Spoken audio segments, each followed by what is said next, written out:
Hey everybody, it's Forrest here. I am in the fantastic Pantanal of Brazil. I'm sorry that I haven't been around much for the podcast lately. It has been a month that just hasn't ended. I've just kept going and going and going and never wanting to come home, but I'm running out of time, running out of finances, and so I'll be back next week, back to the Wild Times podcast. Looking forward to seeing you all, looking forward to catching up with everybody, and until then, enjoy some of this exclusive content, stuff that's coming out here before any other social media for the Wild Times podcast. See you guys soon. Wild Times. Yes. There it is. Wild Times number 71. As you just heard from Forrest, the motherfucker stayed in the Pantanal, but he's assured us that he's going to have that many more good stories when he gets back. We're here for number 71. I'm Papa P, the producer, here with Retep, as always. What's up, Retep? Good day, gentlemen. More importantly today, though, we have a guest that replaces Forrest permanently. Yeah. And he's just more interesting, quite frankly. He looks more interesting, for sure. Outdoorsman, wilderness guide. He's been doing it his whole life, and obviously a cowboy, judging by his hat. Also, he's a treasure hunter by trade, in addition to being a wilderness guide. He's so good at it that he's had 2 TV series that I've produced. Josh Feldman, what's up, brother? Hey, how you guys doing? Josh Feldman, sorry, I stepped over his name. Well, I love what you guys are saying. I'm here to replace Forrest anytime you want. He's not really... Nice. I don't see him as the centerpiece of the show anyways. You know, I kind of see... I know, you know, Retep really is. Yeah, exactly. That's right. You know what it is. You know what it is. Exactly. Oh, yeah. I'm the only one that engages with the fans. Well, Pat does too, but Forrest is way off on the other side of the spectrum. I'm going to piss off 40% of our brosners. By the way, Retep, the last one that me and you did where it was just the two of us, I saw someone commented on YouTube, and the comment was so cryptic. It just said, Pat is pissing me off way too early in this one. Yeah, I was like, I saw what am that I too. doing? How am I pissing this guy off way too early? You just have a negative vibe about you until about 3 to 5 minutes into every podcast. Well, I'm gonna make a lot of our brosters mad here because I love all animals, but my least favorite animal. That's infuriating, dude. That is infuriating. My least favorite animal is the horse. Did you? What? I can't. You know what? I can't even be a part of this right now. Who in their right mind would even say the horse is her least? It may not be your favorite. It may not be your favorite. Your least favorite? I mean, come on. There's like slugs. Least favorite? There's crickets. I mean, Dude, I'll take a slug any day over a horse. No. There's so many worse animals. Face. You have. That's Name why one, you. Well, it could. It definitely could. A donkey, for Christ's sake, dude. What are you talking about? A fucking zebra, just because Forrest calls it a zebra. I didn't know you were a horseman. Well, horses are one of the greatest animals on this planet. You just have to be smart enough to work around them, Patrick. It's that simple. And if you're not, I understand. You might be afraid of them, but yeah, they're quick, they're reactive, but you just have to know, how to stay with them. That's all. They're wonderful because they're herd animals. They look for leadership. You give them leadership, and they're in your pocket. And that's what. So it's like a dog. It's like a dog. Is it like a dog? Yeah, I mean, they're dogs are pack animals, herd animals. They all have a social order, right? So, and so do people. So that's why we get along with dogs, I think, and that's why we get along with horses and those type of animals. Horses they're fantastic. I mean, most people like dogs, but you could be like, oh well, they could bite you. I mean, so it's the same argument. I don't quite see what you're saying. You know what? No. I'm on to you. You're just trying to rile me up. The horse is not your least favorite animal. Yes. Yeah, I'm on to you. It's true. Yeah. Okay. To be honest, man, I am pretty uneducated with horses. Is that the thing? Like they really want to work. They want to please the leader. Oh, absolutely. I mean, that's their natural instinct. So whoever's the leader, that's who's in charge and looking over the herd. So they know that instinctually. So they just want to feel safe. That's really what a horse wants. Okay. And if he feels safe, Like dogs. yeah, they're good to go. So you just have to give them that security and giving them a job and some sort of responsibility, a routine. that it really helps them out. They'll be at their best mental state. A horse that just stands around and eats grass and doesn't do anything, not in their best state. They need something to do, to be a part of something. Yeah, because when so I went and met up with Josh and his brother Jesse, and they took us out riding in the Superstition Mountains where they live. And it was one of the first things you told me. You were like, dude, you're a little nervous. Like, the horse is going to pick up on that real well. Was that just bullshit to make me feel better, or is that a real thing? Through the years, Patrick, I've told you a lot of bullshit. I mean, a lot. But I'm aware. Yeah. But that moment, no, that's totally true. They know before you even touch them. Just the way you walk up there and project yourself, it's all about your body language. So they'd absolutely know you're nervous. You're going to do one of two things. You're either going to make them nervous, and that's not good, putting two nervous bodies together, or they're going to realize you don't know what you're doing, so they're going to become the leader. They're going to take over. And so either scenario is bad for you. You want to be calm. That makes a ton of sense. Yeah. I tell That's people all the interesting, time, man. I teach a lot of people how to ride horses, and I tell them, all the time, fake it till you make it. Pretend you're confident. Pretend you know what you're doing, because that'll help keep you safe. So, I'll tell you this, like, even just, so how many horses do you have out at your ranch? About 40 head. Okay. Oh, wow. So when we went out riding, I said, give me the most docile horse you got. Give me the one that's like got 2 weeks left to live. But even just climbing on the horse when you've never done it before is it's a little precarious and it's a little awkward. And you were like, dude, you're already blowing it. Like, you're already showing this horse you don't know what the fuck you're doing. Oh, yeah. I mean, dude, I've seen you just like in normal circumstances until you've had 3 or 4 beers. Right. You're just a very high anxiety person in general. Nothing could be farther from the truth. That's bullshit.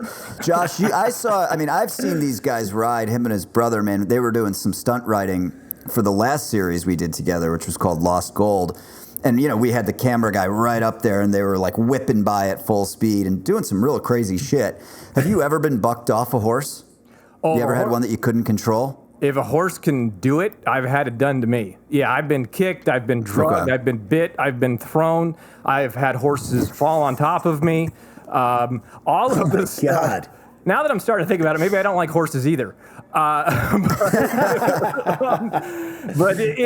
I've had all that happen, and most of the time you get out of it though. Like, if you know how to fall and where to fall, you'll probably fare okay. But yeah, I mean, I broke some ribs, and I've hurt myself a few times, but 9 times You're out a of 10, cowboy, man. I guess. But 9 times out of 10, you actually do get out of there just by the skin of your teeth.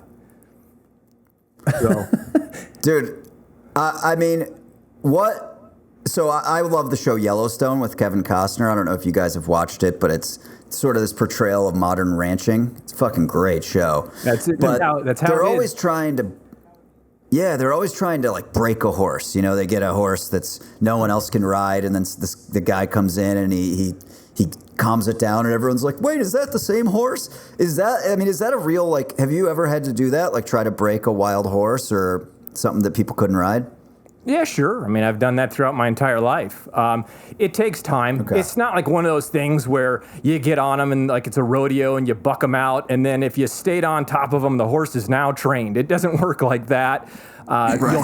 You'll have to have that moment because that horse is going to not trust you.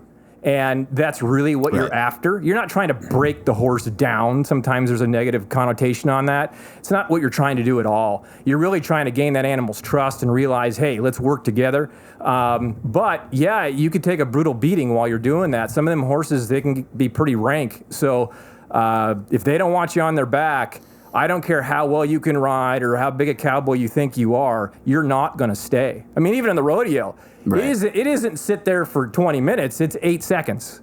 The best guys in the world, 8 seconds. That's it. You're out. So they're stronger than you. It's just the way it is. Yeah. So it's, but I enjoy it. I enjoy training horses, and there are better ways then usually like that one's real rank. Let's put a saddle on them and buck them out.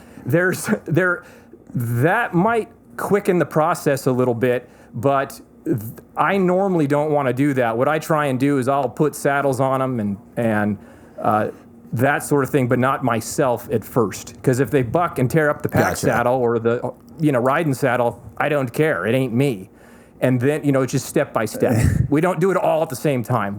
We start small and then build. Right. Yeah.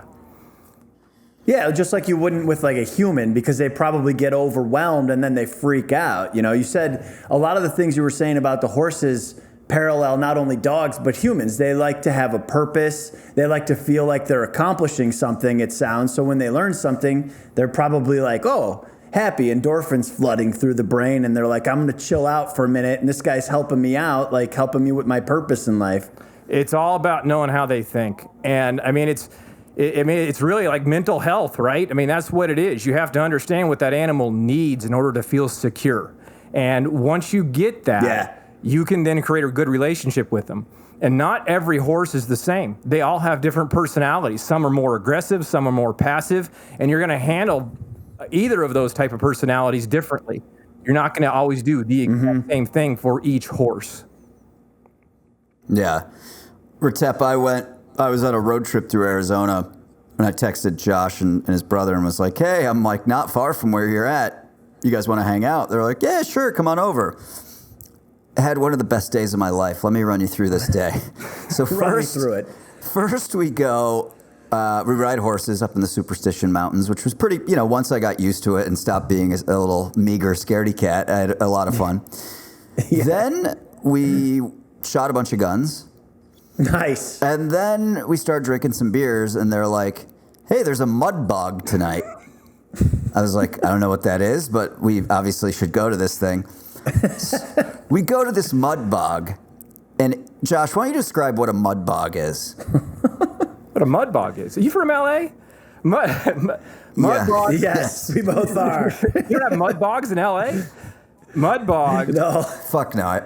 You take a big old patch of barren ground and you flood it with, I don't know, a ton of water. And then you take your truck and you just drive it through. But realize it's not like muddy, like 6 inches deep of mud. I mean, we're talking like 8 feet deep of mud, and you've got to like step on the throttle and go as fast as you possibly can to have a chance of getting through it. And most don't get through it. You're done. They're stuck. Mud goes flying everywhere. I mean, engines are blowing up. It is fantastic, dude. So I know what you're picturing, which is like me and Josh and 40 other people standing around. We get there. There's like 2,000 people. And like, 100 people who brought their trucks. Most people are just there to spectate. They're selling tall boys of Budweiser for $1. Nice. So I'm like, oh my God, this is amazing. People are just like flipping their trucks over, all this shit. So then they're like, now here it comes. There's an announcer, and they're like, here's, the Tyrannosaurus truck Rex or whatever. And then like a proper monster truck comes in. Everyone starts cheering. The driver's like waving, man. And he decides he's going to take a bunch of little kids for a ride. So like 10 little kids, and I'm talking about like toddler age, run up, and he helps them get up in the truck, and the whole crowd's cheering for this big monster truck. Kids are like leaning out the window and shit. He gets going not more than 5 seconds before that car is upside down, the truck, with the little kids inside of it. People are screaming at the top of their lungs. Literally, you just hear, oh my God. And every man in the place runs and is like jumping over the fence to go rescue the kids. And then all the kids got out and everyone was fine. It was a disaster, dude. Yeah. Wait, so is that a normal occurrence, or was that like a one-off, or this happens regularly where the truck flips with 10 kids in it? Well, I got to admit, I was a little nervous with the kids in the truck and the flipping. That's not maybe... Yeah. Like, I was like, okay, these people are crazy, but I respect it. I mean, I'm looking at it going, well, you got guts. So I wouldn't call it a regular occurrence, but it does happen. A little Western justice, I don't know, country living, you might want to call it. That sort of thing. Yeah. Here's what happens to us in the the city or the suburbs. one time when I was about 5, my brother tipped a grandfather clock and it almost smashed me to pieces. That's about the extent of what happens out here in the burbs and the city slickers. Yeah. Well, still dangerous. Still dangerous. Yeah, but probably not actually nearly more as fun. dangerous. Yeah, not nearly as fun though. Oh, dude, and the people, like, I was standing next to a guy who I personally watched drink, I think, 16 tall boys, and then the next thing I know, I'm like, he's driving his truck across the mud bog, flipping it over. Yeah. I'm like, this is fantastic. Yeah, That's good living. stuff. you don't see stuff like that too much anymore, do you? But it still does happen here and there, and you just got to know where to go. And these people get together and do this thing, and I don't know, nobody shuts them down, so they just keep on doing it. So, I mean, listen, I have this theory: if it's not dangerous, it's probably not fun. Right? I mean, there has to be some danger. Some, not a lot necessarily, but some danger. for sure. Otherwise, it's not fun. Riding a horse, it's a little bit dangerous. That's fun, you know? Yeah. Going underground, Right. exploring a cave, a little bit dangerous. That's fun. Driving your monster truck through 10 foot of mud with your children, It's maybe dangerous. stupid, but fun. So, you know. Yeah. That is living. I mean, that is what it is. I mean, I'm not a believer that we have to be safe about everything that we do. You know, it's okay to be stupid every once in a while. I think we've all been there, right? Yeah. I mean, absolutely. Josh and I he was in Greenland with me. I've talked about the experience in Greenland quite a few times on the show. Lot of traversing really dangerous ground there. You spent your whole life outdoors. We talk about wildlife here on the Wild Times. What's the most scared, Josh, you've ever been as it relates to wildlife or an animal just out in nature? That's an easy one for me. I really only once in my life have I been actually scared, like afraid for my life because of a wild animal. And I've encountered many wild animals, bears and cougars and rattlesnakes and whatever you want to think of in the Southwest.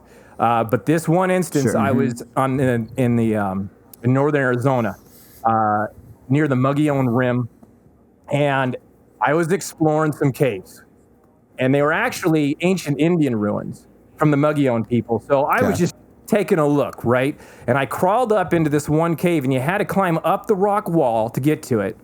And there was a pinyon tree there, and I climbed up that pinyon tree, and I had to shimmy my way into the entrance to the cave, like on my stomach. So I've got my feet. I'm already terrified, by the way.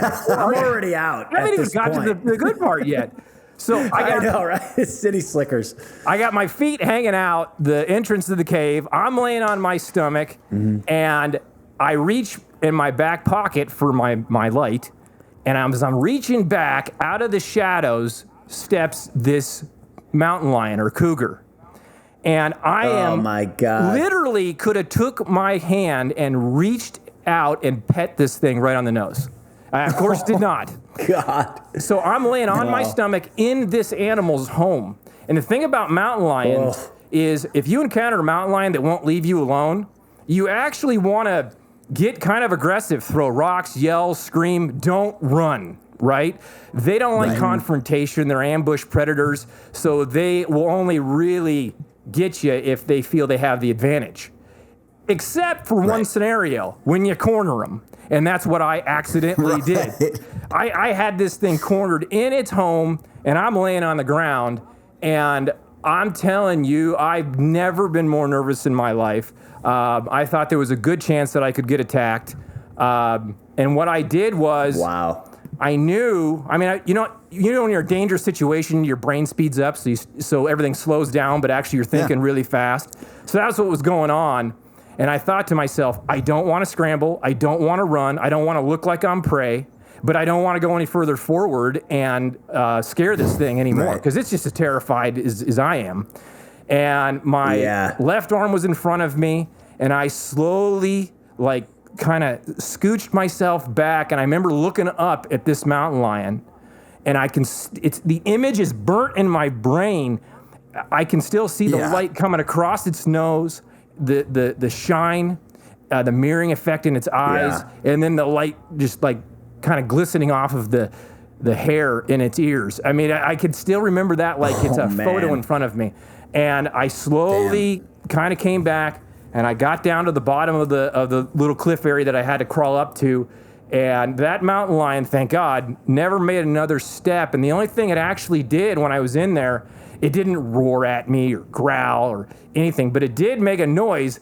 And the only thing I can attribute or make it sound like is like a burp, like somebody burping. It's like it came out of the shadows and it just like it burped at me. I don't know what the heck that was about, but I assume it was I assume it was kind of like, what are you doing? Like, are you here to kill me? And do I got to kill you? Or what was the, what was? Yeah, there you go. Nice. But anyway, fucking Barney from The Simpsons. Maybe he was right back around the corner just feasting, you know? Like maybe he had just eaten like 13 pounds of like antelope entrails and he just came out and let out a burp. I suppose. That's why he didn't kill you. He was full. Your theory is as good as anybody's. All I know is that it did not kill me. Obviously, I'm sitting here. But I knew I was in a very dangerous situation. I mean, I'm laying on my stomach with a mountain lion standing over my head. I mean, it's like you couldn't. Oh my God! Maybe if my belly was exposed, would be worse, right? And I knew I was in a bad spot, and you know, and I've been back to that cave since, actually, because I'm Smart. not very smart. On your belly? No, this time I climbed up in there and I had my legs underneath me in case I had to move, but. No, I actually did go back in that cave a year later because I'm like, I mean, I can't be defeated here. Like, I gotta see what's at the back of the cave. Like, okay, I know there's a mountain lion, but he's probably protecting bars of gold or something. I just know it. So, I had to go It's back. undeniably Montezuma's gold is in there. I just have to get past this mountain lion. It's 100%. And so I went back there, and unfortunately, no bars of gold. But the second time, there was also no mountain lion, so it worked out okay in the end. But that's the only time I've ever been afraid. I've been, you know, maybe a bit nervous around them or whatever, wild animals with bear encounters and those sort of things. But really, always felt like, hey, you leave them alone, they're fine. Yeah, exactly. Yeah. What about you, Retep? What's your scariest situation? Was it a dog named Charlie? No, I mean, God, if I think about, I mean, I told you, I didn't have any fear when I was young, so I can't think of any moments. Nothing sticks out. But there is that one time that I latched my fingers onto my friend's car, and then he drove like 35 miles an hour down the road, and he couldn't hear me screaming at the top of my lungs for him to slow down, and he just kept speeding up. And I fell off the car and woke up in the hospital. And the thing that was the most terrifying about that was that I thought they found my weed bowl and that I was going to go to jail forever.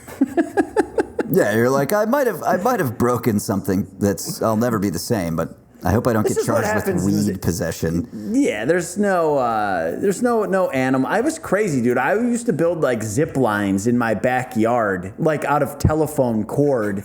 One time I booby-trapped, I had a little forest behind my house.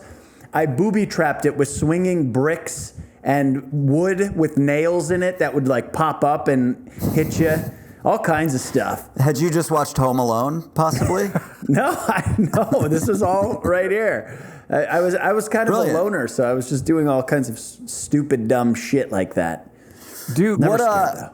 I mean, Josh, what would you say was your favorite experience of the 3 summers that you spent in Greenland? What was your favorite moment? God, there is a lot of them, but I know. My favorite moment is this. We had a ruby claim on top of this mountain in the Arctic, middle of nowhere, and I mean by every sense the definition of middle of nowhere.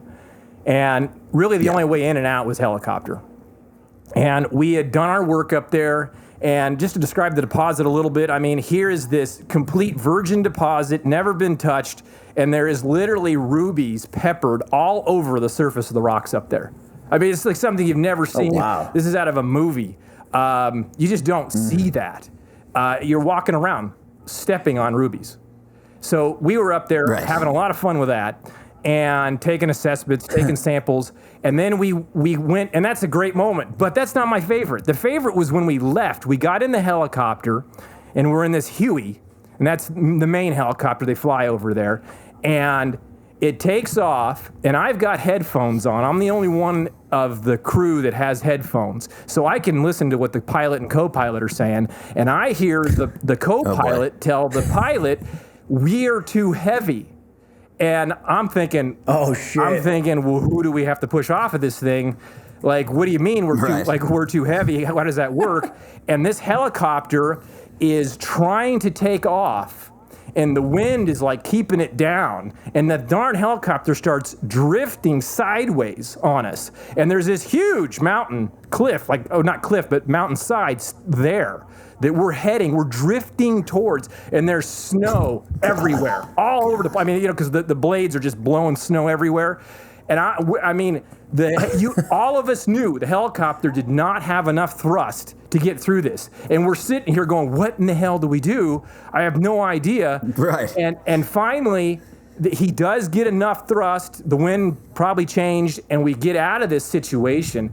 And I get back to the airport with this guy, and I go over to the pilot, and I go, what in the hell was that? And he goes, yeah, we were too heavy. We couldn't get out of the situation. We were in a pickle. We couldn't land safely because of the way the winds were. They would have been an uncontrolled landing. And he said, and we couldn't get any rise out of the darn thing. So he said we were just stuck. And he basically, what he said is the pilot took off the wrong way in the wind. I don't know how it all works, but evidently there's a way to face the copter so that the wind helps you instead of, as a disadvantage. Yeah, so, I think that's a very important part of flying in a helicopter. Yeah, yes. Yeah, right. And so I'm like, it was really his pilot error. Like, if he would have done it right, but I guess once you're in the air, you can't turn broadside, which kind of makes sense to me. Like, I know if you're riding quads and stuff, you get on a steep hill, you turn broadside. What do? You roll, right? So, I assume the wind would have hit it and rolled us. But even though I was nervous in that moment, I love that stuff. I love that I had that experience. I mean, who almost dies on top of a mountain in the Arctic above a ruby deposit? with a backpack full of rubies. Yeah, exactly. So I love that. Yeah. Wow, man. And that's one of the things too is, I'm a nervous flyer. I don't like flying. But helicopters, I just sort of trust them. They move different. I actually like flying in helicopters. Yeah. But the thing in Greenland, man, is your average pilot looks like he should be in middle school. I mean, you walk up to your helicopter, and this guy is going to take you, fly over a bunch of glaciers and mountain, fucking through crevasses and shit like it's Star Wars. I mean, and these guys they like swerving and doing this crazy shit. Oh, man. The helicopter lands, and the guy gets out, and he's still got peach fuzz on his face, looking all cool with sunglasses, and you're like, great, this fucking 17-year-old's going to fly us up into the air. Yeah. They don't let 17-year-olds be commercial pilots for a reason out here in the States. Because you're dumb as shit when you're 17. You like to take chances when you're 17. Yes, you take a lot of risks with other people's lives. You don't care, even your own. I got a question for you guys. Yeah, totally. Do you think that all guys at some point in their life do dumb shit? Is it in our DNA that we must do dumb things occasionally? It's testosterone, man. You're just full of it. I mean, when you're young, before you hit puberty, you don't give a shit about girls or anything like that. It's all icky, gross. Then you hit puberty, and you turn into just like an idiot, a drooling idiot, first of all, who all you want to do is fuck. That's all you care about now. And then you're so frustrated because girls think you're a drooling idiot that you just start doing crazy shit, and your testosterone just keeps going and growing and growing. And the lucky ones of us can rein it in, and we can turn it into something that's constructive. The dumb ones, they're like 23, and they're not flying helicopters. They're shooting up heroin and snorting meth. Right. So, yeah. Well, so if you just look at basic accident statistics, it does support the fact that men tend to do more dangerous and stupid things. So, like looking at the data from 2018, just in the U.S., 104,000 men died from unintentional deaths. Right, so that includes traffic crashes, falling, poisoning themselves, things like that, compared to only 57,000 women. So twice as many men die unintentionally each year than women because we're fucking stupid, ultimately. Testosterone, So man. It's that corrosive. That sounds like absolute proof that women are smarter than men. Yes. I agree with that. They have an ability to, they're not so impulsive. They take their time with things. They think things through. And don't get me wrong, there's a lot of guys who do this. I'm not saying they're less manly in any way, shape, or form. But I find as I've gotten older, I've been able to do that. I had absolutely zero ability to do that. Like, even college, I would procrastinate till the last fucking minute, caused me a bunch of stress. And then I'd have to like do a paper, study for a test or something. It was ridiculous, and I always hated it, but I did it every time. Of course. It's just you just file it in the risky behavior thing because it's less risky to study for a couple days before the test. It's very risky to stay up drinking all night and then study for 4 hours before the test. Yeah, just go in winging it. Yeah, but is there, Josh, you and I, let's talk treasure for a little bit because this isn't just a wildlife and outdoors podcast. My favorite treasure story is one that you brought to my attention. So Josh and I did a show called Lost Gold where him and his brother went out every episode and just explored a treasure story, a different one each episode. So, you've got all these great stories in the American Southwest and sort of all over the U.S. There's one story that we really wanted to do that I think was my favorite, and then we weren't able to do it in season 1 because of some permitting issues and stuff like that. Vertep, do you know the story of Benedict Arnold's lost payroll? No, I know that you call me Benedict Arnold regularly. Do you know who Benedict Arnold is? Yeah, the traitor in the in the Revolutionary War, right? Yeah. So there's a fucking amazing story, a real story that's actually documented through like guys signed like affidavits and shit that testified that this is what happened to this gold that's never been found in in Maine, in the Dead River in Maine. All right. Tell me how this treasure. Let's talk about it, Josh. Well, you've always loved that story. I know. I like that story. It's a really cool story because supposedly they even had to testify before Congress about this lost payroll that Washington had sent with Arnold north to go fight up in Canada at the time. This is before Benedict Arnold became a traitor and all of that history happened and that we know. Okay. So anyways, they're crossing the river and the wagon that has the payroll on it goes down in the river, and of course it's gone. I mean, there's no recovering it. It's just a done deal. So it was this big mistake that happened and cost a lot of money. The treasure today would be worth multi-millions of dollars, also because of historical value on it as well. But still today, there should be a bunch of gold in that river somewhere. And I'm sure it's moved here and there and that sort of thing and been buried. It could be 10 feet under mud for all we know. But it's up there. And Patrick's always loved that story. He always is like, oh, we should do that. That's a great story. We need to do that. We got to go to Maine. It's just so cool. So let me ask real quick.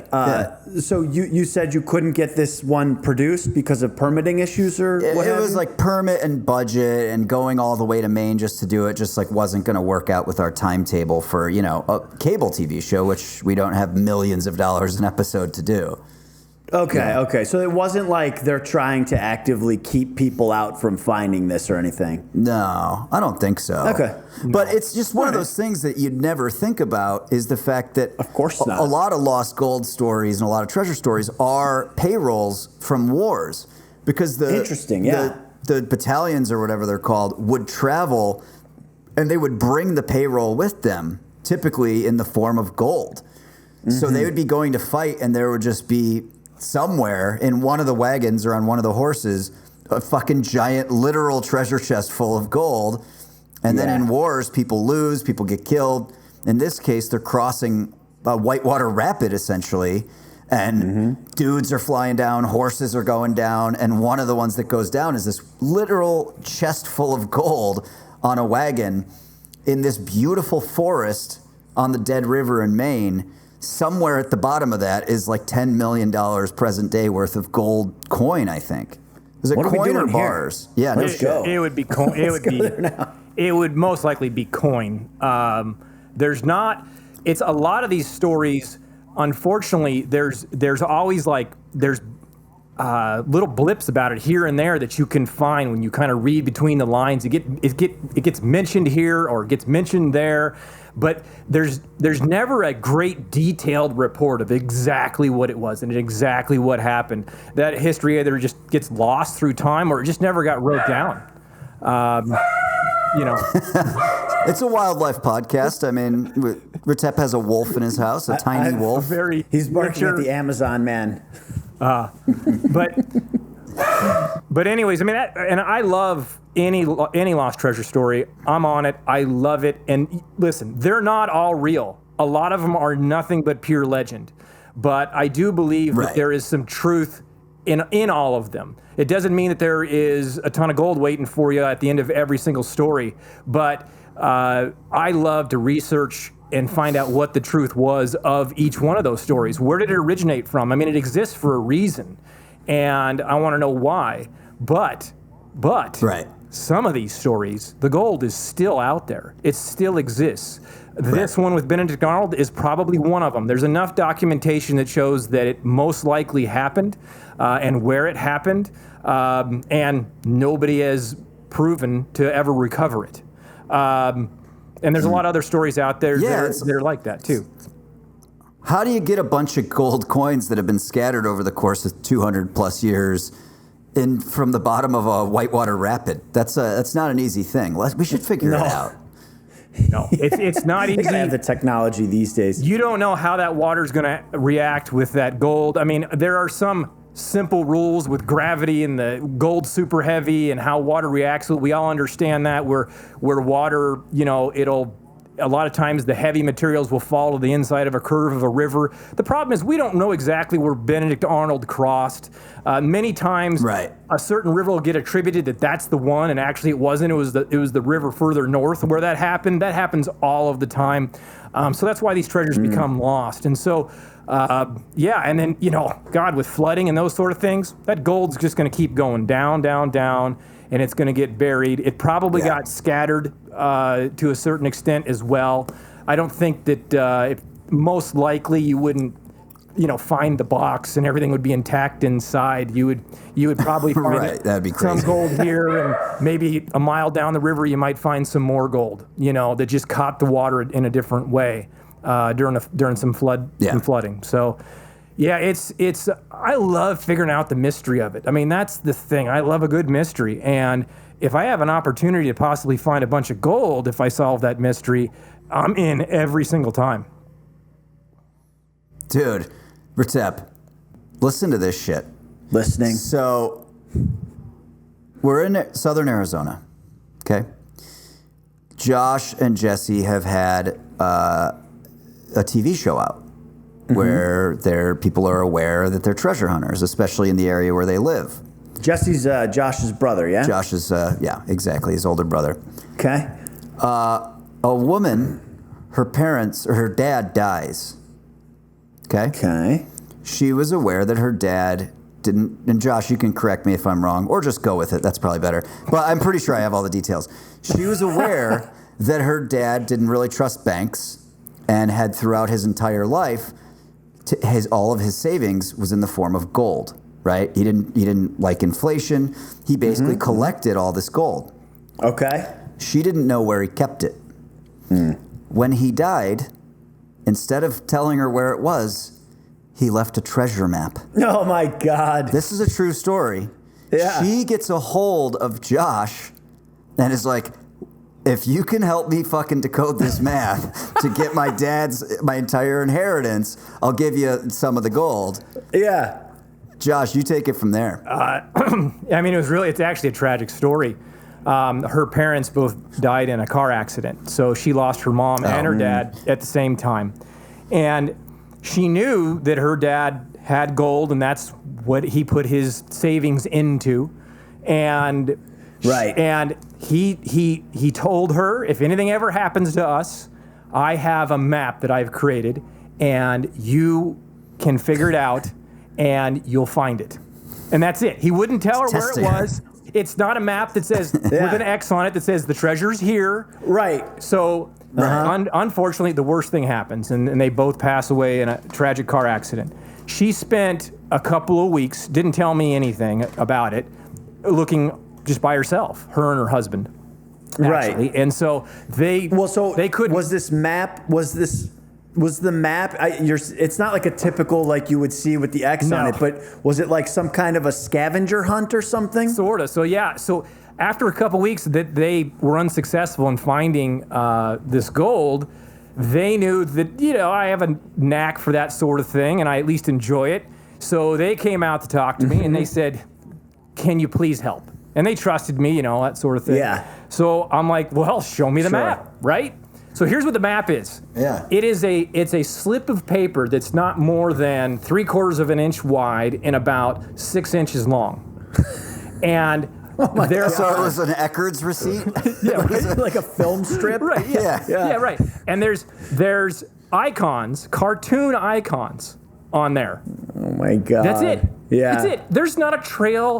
There's not a word written. There's nothing. They're just cartoon icons. Wow. And I'm looking at this going, okay, well, and I'm talking to her about her dad, what her dad was into, that sort of thing, trying to get an idea about him. I didn't know him. And so and I don't remember the exact reason, but for whatever the reason was, I was going to go meet her there at this property where this thing was supposedly buried. And I'm on my way, and she can't make it. And she says, I trust you. Just go ahead and, see what you can do. I'll be there in a while. So I'm like, okay, I don't think nothing of it. So I'm putting this thing together, and I'm looking at the property, and I'm looking at the icons, and I'm seeing what matches up with what, and I figure it out. And wow. At first it fooled me because I'm like, it looks like it's taking me to this sewer pipe. There was this 3-inch ABS sewer pipe. And I'm going, but I don't want to open up a sewer pipe. I mean, who wants to bust the cap on that thing? You know what I mean? So I'm like, but I'm looking at it going, but it seems to take me here. So I'm like, you know what? I'm just going to open the drain. So it's it's a screw cap, right? So I unscrew it. Right. I unscrew it, and of course I look down in there with my light, and I see this wire bail, like a handle, sitting in there, and I'm like, uh-oh, that ain't supposed to be in a sewer, So I reach down in there, and I pick it up, and it's weighty. I mean, it's heavy. We're not talking an ounce or two, And I pick it up, and I pull this other tube out. And I pull this tube out, and I'm like, uh-oh. And, your heart starts racing because you're like, this is really cool. Of course. And I take that inner tube, and I pour it out, and here come these tubes of gold. Gold coins, 1 ounce gold coins. Wow. And they just fall right out. And I'm like, uh-oh. The first thing I do is I look around. I'm like, oh, God, did anybody see that? Like, what am I going to do? So I'm sitting here with this woman's inheritance, basically. It's her gold. It's not mine. And I'm thinking, she's not going to trust me, that sort of thing. So I'm calling her. She's not answering the phone. And I'm like, well, crap, do I put it back? And I'm like, no, what if somebody saw, that I just did that? They could have stole it, right? So I'm like, I can't put it back. How much gold are we talking? How much are you thinking it's worth? At today's prices, there would be, let me do some quick math there. I also can't believe she didn't answer the phone. We're probably today's prices pushing 180, 200K, something like that. Is what? So it's a significant amount. Chunk. I mean, it's not $1 million, but that's a lot of money. It's a lot of money. Yeah, for sure. And so So anyways, I'm calling her. I can't get a hold of her. And I had a rental car because I just got back off of a trip from Utah. And so I had to go return this rental. So I'm trying to get a hold of my brother. He's not picking up the phone. No surprise there. I'm trying to get a hold of her. Nobody's answering the phone. So I wind up having to return this rental car. And I wind up standing in the middle of Mesa with all these gold coins in my pocket on the street corner with no ride, waiting for somebody to get back in touch with me. Dude, imagine standing on a street corner with $180,000 of cash stuffed in your pockets. Oh my God, that is fucking crazy. And the whole time I'm thinking like, Yeah. okay, she's going to be like, well, where's the other tube? Right? You know, like she's going to be like, well, Right. And I'm thinking like, I am in a bad situation here because she just has to literally trust that I would never steal. And so finally, she does call me back. So does my brother. And I tell him, and of course, then they come racing down and, and they find me. So luckily she trusted me and she believed me and there was never any problems and all of that. And she was very appreciative that I was able to find it because she wasn't. Probably a lot because she was just in a terrible state, losing her parents. And she couldn't think it through. She just wasn't in the ability to do that. What a cool thing for the dad to do, though. Like, that's for sure what I'm going to do. Like, instead of just leaving a will where it's like, take all my investment accounts, it's going to be mandated that the money is converted from my investments into just the biggest diamond that I can find that can be purchased. And then there's going to be a cryptic riddle that will lead my offspring to the diamond. I think that's fucking sweet. And what you should also do is declare in said will that whoever finds it first gets the entire thing. Of course, that's the point of doing a riddle for a treasure. whoever it'll get tweeted out. All I have to do is outlive Patrick, right? That's correct. Do I get a copy? Yeah, I get a copy of this map? Everybody, it's open to the public. Yeah, well, people who know me will just be like, I know where it is. It's underneath his bar stool at Barney's Beanery. I'll just walk over there. I don't even need to look at the riddle. Yeah. Dude, that story is fucking crazy. It was a lot of fun. I mean, it really was when I look back on it because I'm kind of like, it's just a rare thing. Like, who gets to do that? Pull stuff up. My entire life, man, has been absolutely trying to do stuff that most people don't get a chance to do. I don't know what it is about me, but that's what I really want to do. I have so much respect for that, the ability to do that, to do what most people just don't get a chance, because a lot of people don't. And I find that unfortunate. I think it's because I grew up like in the tourist business, running a horse stables, dealing with tourists and stuff.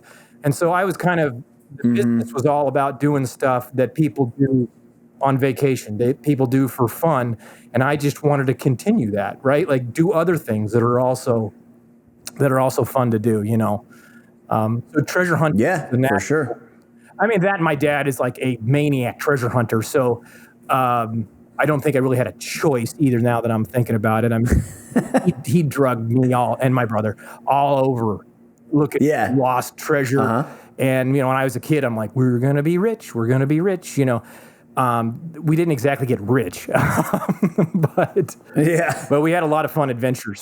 Yeah, so you just said that your dad got you and your brother into the treasure hunting. Like, what age did you guys start doing this at? Oh, Dad, my earliest memories of going treasure hunting with Dad, probably I was 6. And I'm sure I was on trips with him before that, but I was a kid. I didn't even know what was going on, right?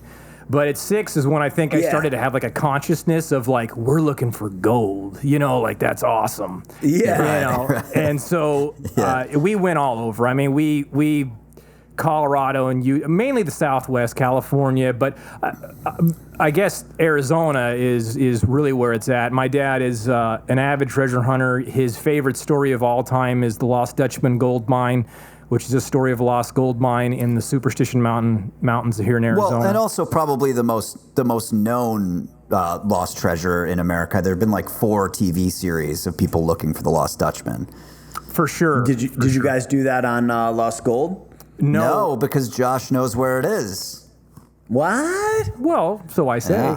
Yes. Yeah, exactly. I can't He didn't want to do it. I can't tell you. I'd have to kill you. Where is it, Josh? Well, that's none of your business. It's in the Superstition Mountains is where it's at. The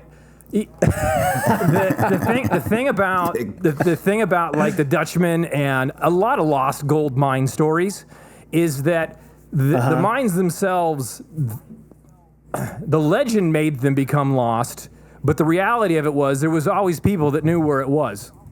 And that's maybe the anticlimactic for the Lost Dutchman mine. I don't find it that way because for us, we solve the mystery, or at least we believe we solve the mystery. And yeah, I know exactly where the Lost Dutchman mine is. I could take you to it. I can show it to you, all of that good stuff. Now, that doesn't mean that you're going to go up there with a rock hammer and just pick away and get all kinds of gold in your bag. Gold mining is a hard process. We own gold mines right here in my backyard. And I'm not out there every single day gold mining because it's expensive and it's a lot of work, but we do gold mine. We do get gold. A lot of people, they get into the romance of what a rich gold mine would be, and they get an image in their head that you walk into the mine and the gold is just hanging like stalactites in the mine, and all you got to do is just grab it. It's not how gold deposits work, essentially. So, but very, very rich gold came out of the Lost Dutchman gold mine. They hit some very, very rich pockets within the vein, but it doesn't mean the whole vein is that rich. And so it's a cool place. It's sparked an amazing legend. It still today sends people out on fantastic adventures, and they may never find anything, but that's not the point, right? The point is the adventure itself. That's what I was gonna say. Like, so Josh and I, he was gonna go on a treasure hunt, and I always tell him. I mean, we've known each other for almost 10 years, I think, at this point. Maybe more, actually, more than that. But I'm like, hey, when you're going to do a treasure hunt, always just let me know. And if I have a week off, I'd love to join you. And so he was going out on a treasure hunt. He thought he had decoded something. And I was like, sure, we'll go. And Mitch came with us, who's been on the podcast before. And because Mitch wasn't working, he's like, yeah, let's go on a treasure hunt.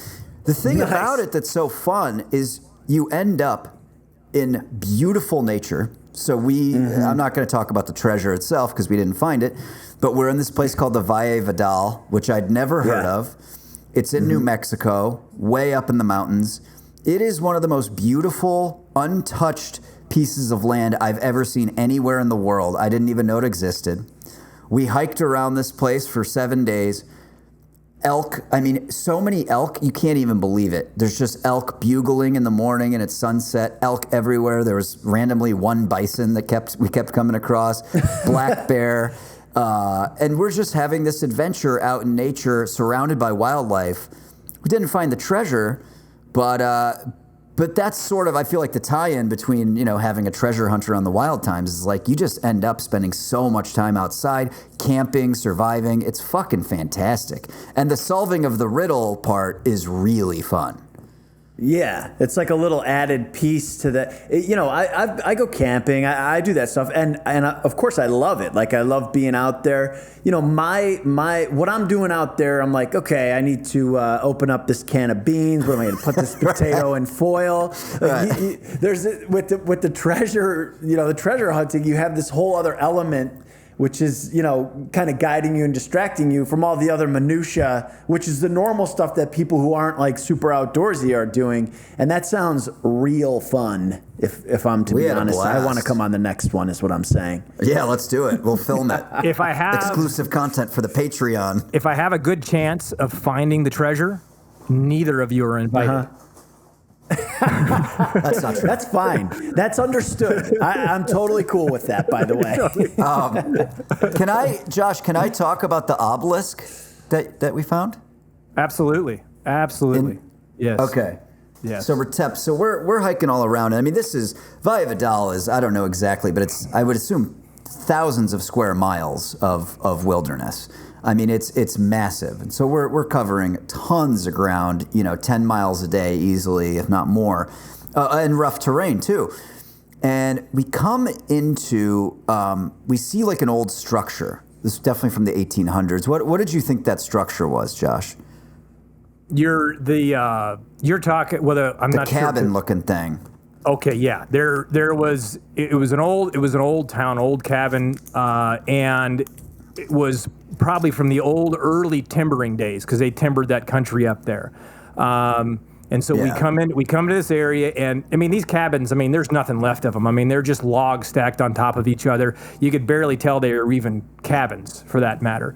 And I knew that near this area there was some things that might lead us to this treasure hunt that we were on, and that's when we came across this stone obelisk in the middle of the Rocky Mountains in New Mexico. And the thing's about 3.5 foot tall, something like that, maybe 6 inches in diameter. And it has carvings like any good obelisk, I guess, should have. But the carvings, it looks like it's the Holy Grail. It's got crucifixes all over it.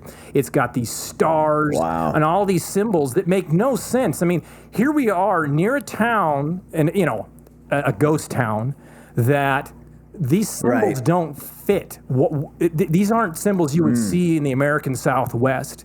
They're symbols that you would see like from the Mediterranean, like Knights Templar stuff. Right. If you guys know what that is. Mm-hmm. And so you're looking at this is very religious looking artifact, but it's got these, like the Holy Grail. I mean, these treasures of Christianity, like carved into them. And you're going, why is this here? We're in the middle of New Mexico. Makes no sense that it exists. It's obviously very old. It's not from the 1950s. We don't know when it's from. A couple hundred years. It had to be a couple hundred years old at least, if not more. I think maybe more like 400 or 500 years old. And here's the thing. The workmanship that it would have took. This isn't something that somebody did a weekend project and carved a stone because they thought it was cool and they read a book about the Knights Templar. Right. I mean, this took a lot of work. The person or people who did this cared. And they put a lot of effort into this thing. And you wonder why. What is it that they're trying? It's obvious the obelisk is trying to say something. And I still to this day can't figure it out, but I'm trying. It's trying to tell us something. Now, does that mean it's going to lead to $1 billion in treasure? No, not necessarily. But it's going to lead to something, some bit of unknown history that nobody even considered. There's something to this thing that absolutely means something. And so, that's the thing about treasure hunting. I mean, sometimes it takes you in different tangents. You think you're going to find one thing and it winds up being something completely different, but you did find something, right? And then you go on that tangent. Yeah, exactly. And you just keep on. That's what I was going to say is like finding that obelisk. I was like, oh well, like this feels like we just found a box of treasure because it was just so cool in the middle of fucking nowhere. I just looked it up. Via Vidal's 102,000 acres of pristine Rocky Mountain. Nothing's allowed there except I think they give some elk hunting tags. People can go elk hunting there. But God, finding that obelisk was cool. And obviously, like immediately, Josh is just like obsessing over this thing, taking pictures of it. We go back. We weren't camping that night. We were staying in a little cabin, and he's just sitting there looking at it. He's on Google. He's trying to figure everything out. I'm like, God, this is fun. I want to be a treasure hunter. Fuck being a TV producer. I don't even know how many hours I've spent, Patrick, on that. I have spent so many hours researching. I went through history into the Mediterranean. I mean, all kinds of stuff, like from like 1100 AD. Yeah. I mean, just what happened over there with the Moors. I mean, so here I am in New Mexico, and I'm winding up, and I'm studying Mediterranean ancient history because of this thing that I found in the Rocky Mountains of New Mexico, and it's it's. I love that. I love the research part of it. I love getting into that sort of thing. I mean, that's just kind of how my brain works. I mean, if I have to buy some printer paper, I'm on the research and what's the best type of paper and why. I mean, that's just kind of the way I am. So whenever I get into this, like the history, I'm like, I just dig and dig and dig. And a lot of them are dead ends because you start going one way and then you realize there's no way there's any real tie here. And then you've got to put that down. And then, and I'll put it down for sometimes days or months. and then I'll be just an idea will pop in my head, and I'll go, wait a minute, but what about? And I have so many stories that I've chased and so many ideas, and I don't know, they randomly pop into my head what's going to be at the forefront and why I'm thinking about that one at that particular time. But it's very similar to I mean, treasure hunting is super similar. If you think about Forrest's show, Extinct or Alive, in a lot of ways that was a treasure hunt. It was just a different treasure, looking for an extinct animal. And the process is like, for people who are interested in the TV part of it, the process is remarkably similar to, doing one of Josh's shows where he's looking for a treasure and then doing what Forrest does, which is looking for rare or extinct animals. The whole pre-production and the research and the planning, it's the same exact process, just you're looking for an animal in one, you're looking for lost gold in the other one. Yeah. I mean, it's funny because you were talking about how when you're out there, you were looking for this treasure, this specific thing, and you found the obelisk. Is that how you say it? Yeah. Why not? Did I say it right? Why not? And but there's that thing when you're out there looking for something. I mean, you're gonna find something. Like if you're just doing that repeatedly, like people aren't looking for things normally in today's society. Like everybody's kind of just like out there with their head in the sky looking wherever, and there's only I feel like a select few people who are out there like actually looking, and they're out there looking for something, whether it's the extinct animals or the treasure, and those, that's how it used to be. That's what people were doing for hundreds, thousands of years. Like, when Columbus set sail or whatever, this is how our society got to where it's at. And it's nice to hear that there's still that vein running through in some people out there. Yeah, for doing sure. Interesting shit. Yeah. I mean, dude, talking about like Columbus and the great explorer. I mean, well, Columbus was obviously a terrible guy. We've learned that by now. The more that I study the stuff that Columbus did, I mean, yeah, they were horrible. But the idea of getting on a fucking ship. This was not a cruise ship. Didn't have a water slide. Didn't have an engine. And just going, we're just gonna sail and look for stuff. And most likely not going to come back, probably die, but I just have to know what's out there is completely, but I can't I can't wrap my head around it. Yeah. Well, and that's you would never do that, Peter. I wouldn't do it. I mean, I wouldn't do it, but it's there was more at stake back then, like people were trying to, whatever they were trying to do, I don't know what Columbus's intentions were or whatever, but, but these are like explorers, man. These are like seekers who are out there who want more than what's just like around them, But looking people like Josh, people like Forrest, not to kiss everybody's ass. But like from a purely zoological standpoint, our only job as humans is to stay alive and preserve our bodies for as long as we can. Pass our DNA on, and then make sure that we put our offspring in the best position to continue passing the DNA on. Evolution doesn't really call for, I'm going to risk my life to go look for something that probably isn't going to really affect any of that. But that's what pursuit makes of the unknown different. is crazy. Yeah, it's not though. But that's why we're different than animals. We have motivations, things that drive us that come up. Pop up in our subconscious or whatever. They just pop into our head because we can think these thoughts and connect things. And we're like, all of a sudden after this happens, you're motivated by something completely other than just food or whatever, man. People are different. Josh, from where we've traveled together, you're definitely a risk taker. It's something you have in common with Forrest, is that you both do a lot of things that make me very nervous as the TV producer. Do you think now that you have a kid, Josh has a little baby, right? A little 6-7 month old. Do you think that you will take? Yeah. Do you think you will take less risks as you go out in pursuit of dinosaur bones and lost treasures and all sorts of stuff? This might sound a little bit selfish, and maybe it is. That could be debated. But there's absolutely no chance that I'm going to be safer.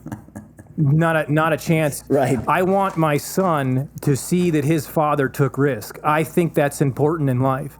And if you wind up dying doing something that you enjoyed, that you had a passion for, to me, that's life. That's what life is about. It's not just about trying to stay alive the longest and have offspring. I think it's also about enjoying what life actually is and this gift that we all have. And if that means that it puts me in some, I'm going to say semi-dangerous situations. I don't want to come off here like I'm a daredevil. I'm not a daredevil. But obviously, you wind up in situations when you're out in the wilderness and you're doing stuff in remote areas. I mean, things happen. So no, I will never slow down. As long as my body will hold out, I am in, I'm going, that's the way it is. Now, not mindlessly.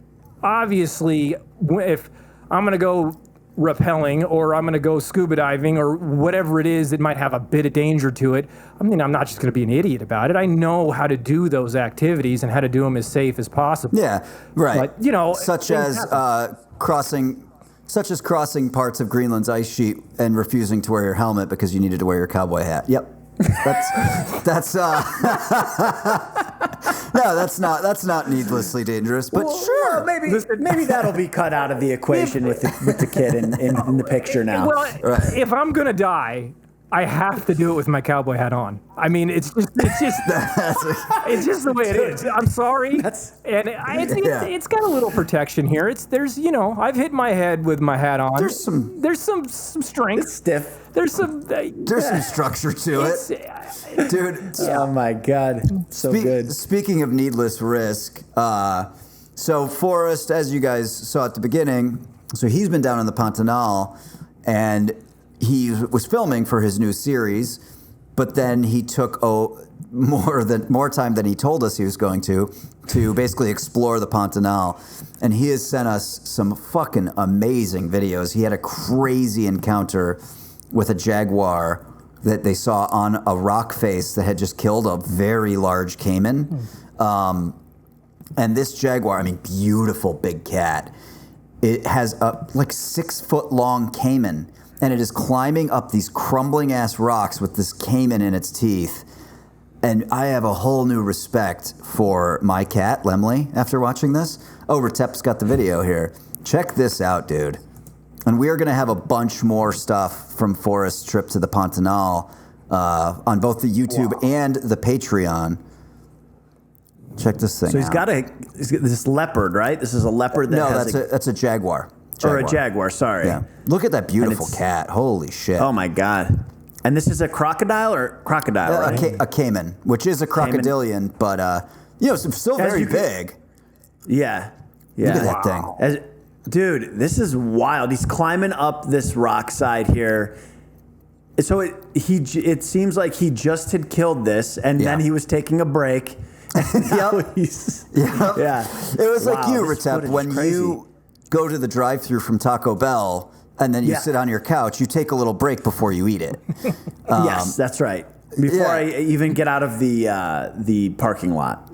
But that caiman is probably weighs more than the jaguar, and he's just ragdolling. I mean, it's dead by now. He's already killed it. It's missing its tail too. I noticed, right? It usually has a longer tail than that. Yeah, it would typically have a long tail.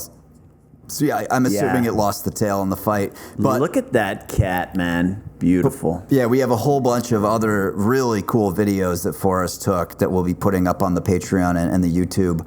And then he's going to have a million stories when he gets back. He will, in fact, be back next week. That is a fact. I made him send me his flight confirmation. Good job, dude. Good job. Dude, jaguars are stealthy. I mean, you don't see a ton of jaguar. No. Yeah. It's not like you see those every day. I think there's supposed to be 5,000 left in South America. That is a good sighting. That's some wild. That's a once in a lifetime. Josh. Once in a lifetime. That's amazing.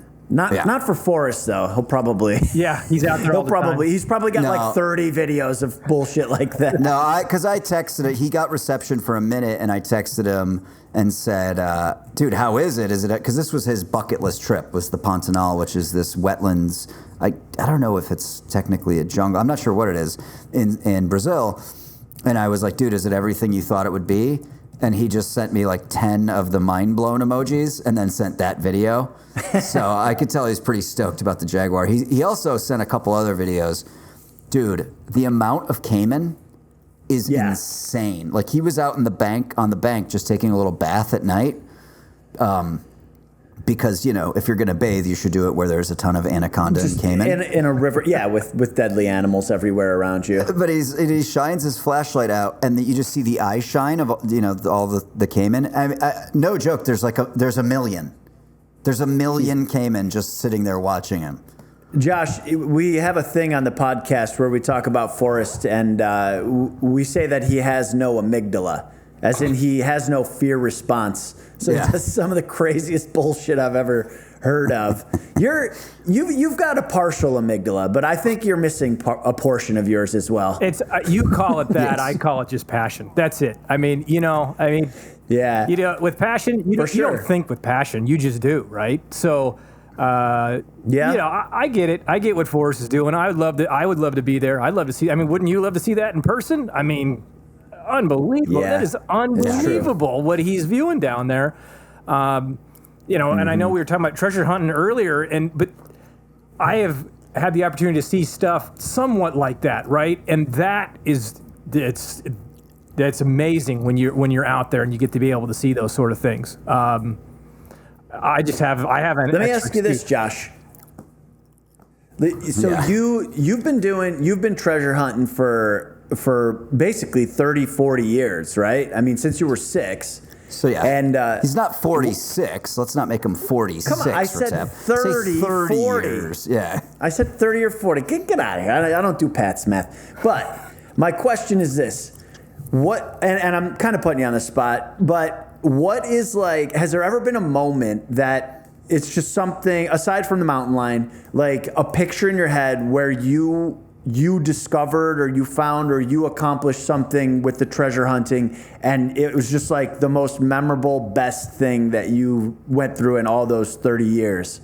The first thing that pops into my head is, I'm not going to tell you where, but I was in the mountains, we'll say.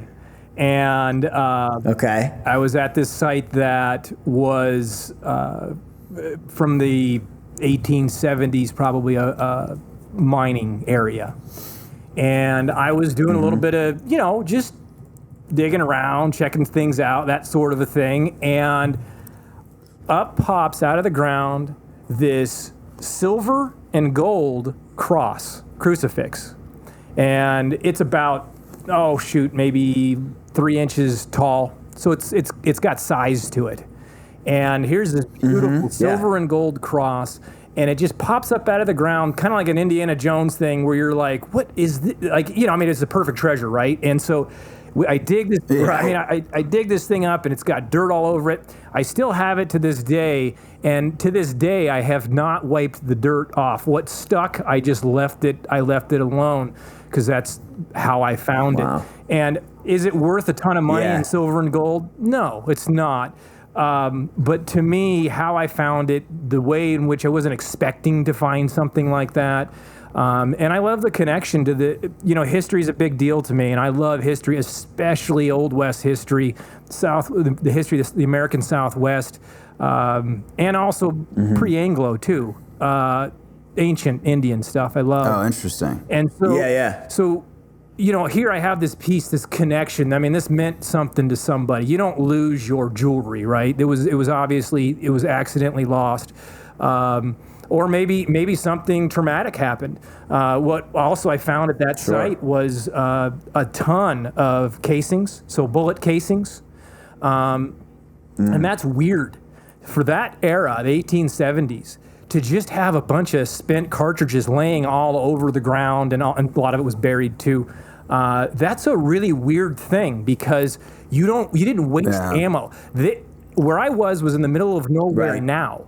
So think about how middle of nowhere it was in 1870. You do not target shoot. You don't go for fun and do that. Your ammo means everything to you. So there was a gunfight there. There probably was a gunfight there, and somebody lost their life, lost that cross, whatever happened, I don't know.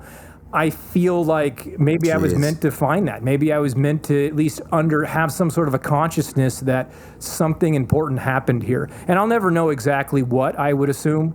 But I love that I have that connection, and then I'll keep that provenance. And that's a small treasure that I'm going to be able to hand down to my son and tell him the story. And I'll tell him where I found it, of course, but so that we can maybe keep that You'll going. also tell me where you found it. I will not So I'll tell see you. Josh. I'm going to see Josh in about 8 to 10 days in Scottsdale, Arizona.